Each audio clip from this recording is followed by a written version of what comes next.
Dözmək olmur tənhalığa, əzizim. Sənsizliyim çox incədir. Hardasan?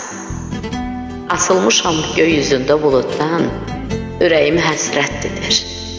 Hardasan? Yoxluğunda işləyibdir ruhuma. Dərdlərimlə baş-başayam, təkəm mən. Fələk məni yaman çəkdi sınağa, gücüm çatmır bu dərdləri çəkəm mən.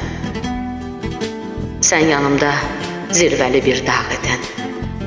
Bilməz idim kədər nədir, qəm nədir. Gedişinlə yuvarlandım zülmətə. Deyən yoxdur yanağında nəm nədir. Qucaqlayıb yoxluğunun acısın. Ərşə qalxır naləm, ahım, qayıt gəl. Təhlik yağır ürəyimin içinə. Son ümidim, son pənahım, qayıt gəl. Təklik yağır ürəyimin içinə. Son ümidim, son pənahım, qayıt gəl.